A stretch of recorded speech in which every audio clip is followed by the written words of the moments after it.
What's up, guys? Welcome to the channel. Today I'm coming at you again with some Dynasty content, kind of going back to our roots from the summer. If you're looking for redraft stuff, there's still a bunch of stuff on the channel, and there's going to be more stuff coming out. But today we're going to do a buy low video in Dynasty, one of my favorite topics and one of you guys' favorite topics as well. So let's get it kicked off for the day. My first buy low, and this is going to have two trade offers from KTC here. It's going to be Stefon Diggs.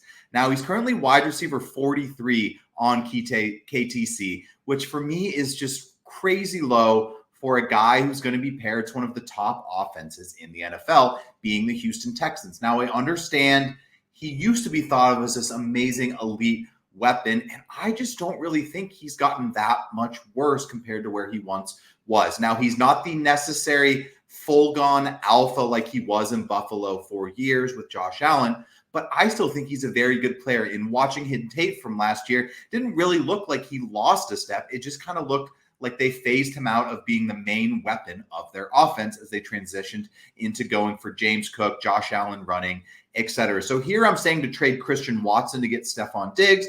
I like Watson. I just think he's not ever going to be that alpha weapon that I actually think Diggs still has a couple years of left potentially. The next option is going to be paying Devin Singletary and a mid-third next year to go get Stefon Diggs. Same thing. These are two weapons that I think are just mediocre, where I still see Diggs as having some upside to be an elite producer for your Dynasty team.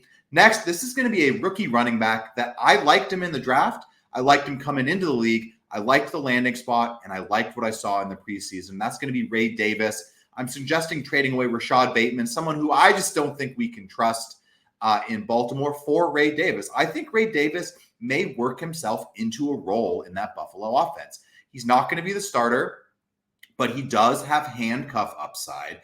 But I also just think he has a different skill set than James Cook. I could see him getting some rushing touchdowns. He looked good between the tackles. He's a different kind of player than James Cook.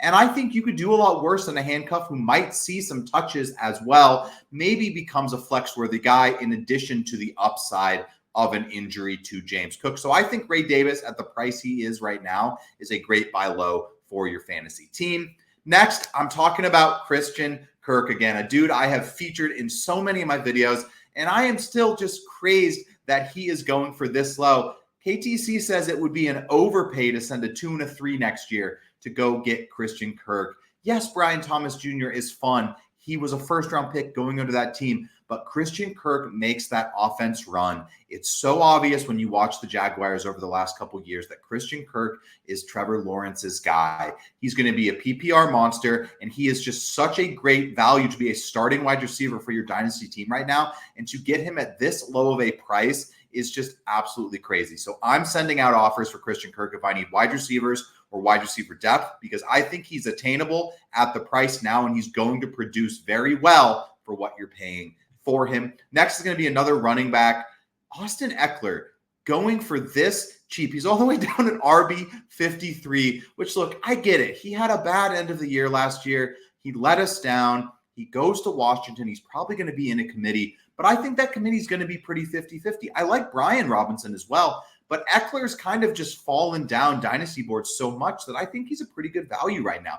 He's on a 2-year deal, playing with the rookie quarterback who's probably going to feature him a little bit, give him some good dump downs. He's going to be a great PPR running back, a good flex guy for your team. And if he's going for Marvin Mims in a mid-third next year, and that's a big overpay. This even said Marvin Mims would get it done, but I put the third on there because I just thought that was crazy and no one would accept that trade.